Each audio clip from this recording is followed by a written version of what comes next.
তীব্র গরমে পুড়ছে খুলনা অঞ্চল। মাথার উপর প্রখর সূর্যের তাপ বেড়েই চলছে প্রতিদিন। উত্তপ্ত বাতাস আর ঝলসানো রোদে চারিদিক যেন অগ্নিগর্ভ। পরিসংখ্যান বলছে প্রতি বছর গড়ে 1 ডিগ্রি সেলসিয়াস তাপমাত্রা বাড়ছে এ অঞ্চলে, যা অদূর ভবিষ্যতের জন্য হুমকি স্বরূপ।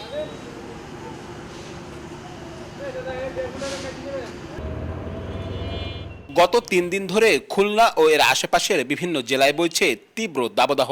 রোববার ও সোমবার খুলনায় তাপমাত্রা ছুঁয়েছে 40 ডিগ্রিতে। তীব্র এই গরমে হাঁসফাঁস নগর জীবন। অতি প্রয়োজনে ঘর থেকে বের হওয়া মানুষ ভুগেছেন অস্বস্তিতে। প্রচণ্ড রোদের কারণে স্বাভাবিক জীবনযাত্রা ব্যাহত হচ্ছে তাদের। প্রচণ্ড গরম, মরুভূমির মতো মনে হচ্ছে। এখন যে পরিমাণে গরম অনুভব করতেছি, মনে হচ্ছে জীবনে প্রথম এরকম গরম পাচ্ছি এই বছর। প্রচণ্ড রকম গরম পড়ছে এবং জনজীবন অতিষ্ঠ বলা চলে, যেটা সাধারণ খেটে খাওয়া মানুষের জন্য একটা বিরাট অন্তরায়। এই গরমে তো মানুষ যারা কর্মজীবী এরা খুব আয়ু পর্যন্ত কমে যাচ্ছে। আবহাওয়া অফিসের পরিসংখ্যান বলছে 2020 সালে খুলনায় সর্বোচ্চ 34.4, 2021 সালে সর্বোচ্চ 36.4, 2022 সালে সর্বোচ্চ 35.2, 2023 সালে সর্বোচ্চ 41.3 এবং 2024 সালে সর্বোচ্চ 42 ডিগ্রি সেলসিয়াস তাপমাত্রা ছিল।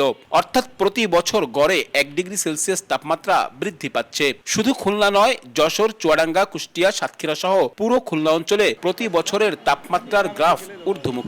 এই তাপমাত্রা বৃদ্ধির মূল কারণ হিসেবে যেটা আমরা বলি সেটা হলো ভৌগোলিক অবস্থান। আমাদের এই যশোর, খুলনা, চুয়াডাঙ্গা, এই যে ভৌগোলিক অবস্থার কারণে। দ্বিতীয়ত হলো জলবায়ু পরিবর্তনের কারণে। তীব্র তাপদাহ যেটা হিট ওয়েভ যেটাকে বলে, সেটার ফ্রিকোয়েন্সি বাড়ছে, এটা লক্ষ্য করা যাচ্ছে। এটা আসলে পুরো বছরেই আর কি আপনার তাপমাত্রা স্বাভাবিকের চেয়ে একটু বেশি যাওয়ার সম্ভাবনা রয়েছে। তাপমাত্রা বৃদ্ধির বড় প্রভাব পড়েছে কৃষি খাতে। 35 ডিগ্রি সেলসিয়াসের উপরে তাপমাত্রায় আউশ ধান, পাট চাষে পোকার আক্রমণ বাড়ছে। বিভিন্ন ফসলের উৎপাদন কমে যাচ্ছে।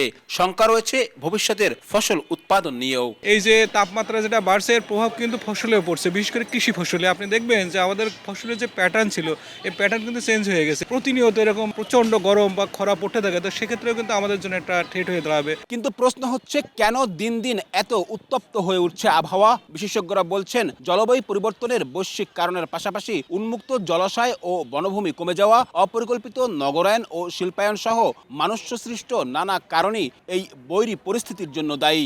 এই তাপমাত্রা বৃদ্ধির বিপরীতে বনভূমি হ্রাস পেয়েছে এবং জলভূমি হ্রাস পেয়েছে। তার বিপরীতে আমরা ক্ষতিটাকে আরো বেশি বাড়িয়ে ফেললাম, সেটা হচ্ছে আরবানাইজেশন। সবচেয়ে বেশি অভিঘাত কিন্তু আমাদের উপরে পড়বে কোস্টাল বেল্টে আমাদের অবস্থান হওয়ার কারণে, এবং সি লেভেল রাইজ হলে আমরা সবচেয়ে বেশি ক্ষতিগ্রস্ত করব। সেই কারণে আমরা যদি প্রজেকশন করি যে তাহলে 2030, 50 এবং 2100 সালে আমরা কি পরিমাণ ক্ষতির শিকার হব, এই চিৎকার অব্যাহত রাখতে হবে। তাহলে হয়তো একসময় আমরা এই যে গ্লোবাল ক্লাইমেট ফান্ড, এটাকে আমাদের এখানে নিয়ে এসে আমরা গবেষণা করা এবং জলাভূমিকে পুনরুদ্ধার করা, বনভূমি নতুন করে সৃষ্টি করা এবং আরবান আইল্যান্ডকে কনফাইন করা এবং দ্রুত বৃদ্ধি না হতে দেয়া, এই জিনিসগুলো করতে পারলে হয়তো আমরা একটা প্রশমনের দিকে যেতে পারবো। চলতি বছর এখনো পর্যন্ত দেশের সর্বোচ্চ তাপমাত্রা খুলনা বিভাগের চুয়াডাঙ্গা জেলায় রেকর্ড করা হয়েছে 42 ডিগ্রি সেলসিয়াস।